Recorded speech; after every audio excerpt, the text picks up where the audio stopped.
بسم اللہ الرحمن الرحیم. السلام علیکم. Dear student of class 10, I am your Islamia teacher Maimuna. I hope you all are well and safe with your family at home.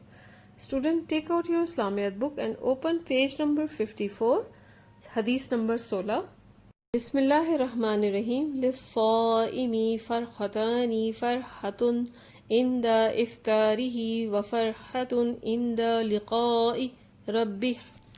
ترجمہ: روزے دار کے لیے دو خوشیاں ہیں، ایک خوشی اس کے افطار کے وقت اور ایک خوشی اپنے رب سے ملاقات کے وقت. اس حدیث مبارکہ میں روزے دار کے لیے دو خوشیوں کا ذکر کیا گیا ہے. ایک خوشی تو روزے دار ہر روز افطاری کے وقت محسوس کرتا ہے اور دوسری خوشی روز قیامت میسر آئے گی، جس کی بشارت اللہ تعالیٰ اور اللہ تعالیٰ کے رسول نے دے رکھی ہے. روزے دار دن بھر اپنے رب کے حکم کی تعمیل میں نہ کچھ کھاتا ہے نہ پیتا ہے، لیکن افطار کے وقت اس کے لیے ایک خوشی کا سامان ہے کہ جب وہ بھوک پیاس کی حالت میں اللہ کی نعمتوں سے فیض یاب ہوتا ہے تو اسے ایک عجیب فرحت و مسرت حاصل ہوتی ہے. اس کے علاوہ آخرت میں جب وہ اپنے رب کا دیدار کرے گا تو اس وقت اس کی خوشی کی کوئی حد نہ ہوگی.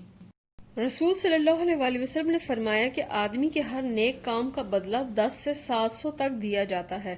اللہ تعالیٰ نے فرمایا ہے مگر روزہ میرے لیے ہے اور اس کی جزا میں ہی دوں گا. روزہ بظاہر ایک مشقت والی عبادت ہے، لیکن حقیقت میں اپنے مقصد اور نتیجے کے لحاظ سے یہ دنیا میں موجب راحت اور آخرت میں باعث رحمت ہے. امید ہے آپ کو اس حدیث کا مفہوم سمجھ آ گیا ہے. پیج نمبر 54، حدیث نمبر 17. بسم اللہ الرحمن الرحیم. من حج البیت فقد مناسکہ وسلم المسلمون من لسانہ ویدیہ غفر له ما تقدم من ذنبہ. ترجمہ: جس نے بیت اللہ کا حج اور اس کے مناسک پورے ادا کیے اور مسلمان اس کی زبان اور اس کے ہاتھ سے محفوظ رہے تو اس کے پہلے گناہ معاف کر دیے گئے. حج اسلام کا 5واں رکن ہے. حج کے لغوی معنی ہے زیارت اور ارادہ کرنا. شریعت کی اصطلاح میں حج سے مراد وہ جامع عبادت ہے جس میں مسلمان مکہ معظمہ اور بیت اللہ پہنچ کر کچھ مخصوص اعمال اور عبادات کرتا ہے جنہیں مناسک حج کہتے ہیں. چونکہ حج کرنے کے لیے مسلمان بیت اللہ یعنی کعبہ کی زیارت کا ارادہ کرتا ہے، اس لیے اسے حج کہتے ہیں. حج 9 ہجری میں فرض ہوا. حج ہر اس بالغ مسلمان پر زندگی میں ایک بار فرض ہے جو مکہ تک آنے جانے کی قدرت رکھتا ہو، یعنی خرچ اور جسمانی طاقت رکھتا ہو اور اسے کسی ظالم حکمران نے روک نہ رکھا ہو. قرآن مجید میں اللہ تعالیٰ فرماتا ہے، ترجمہ: لوگوں پر یہ اللہ تعالیٰ کا حق ہے کہ جو اس گھر تک پہنچ سکتا ہو وہ اس کا حج کرے، اور جس نے کفر کی روش اختیار کی تو وہ جان لے کہ اللہ تعالیٰ سارے اہل جہان سے بے نیاز ہے.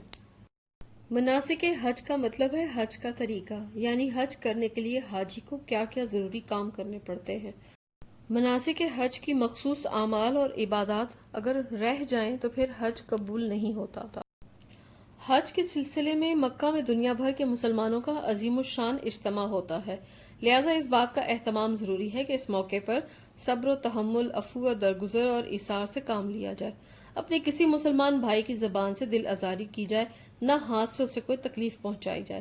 اس حدیث میں یہی بات کہی گئی ہے کہ جو حج اس اہتمام سے کیا جائے گا اس کے نتیجے میں انسان کے پچھلے تمام گناہ معاف کر دیے جائیں گے. امید ہے آپ کو اس حدیث کا مفہوم سمجھ میں آ گیا ہے. Thank you students. You should pray from Allah to keep us all safe from COVID-19. Stay home, stay safe. Allah Hafiz.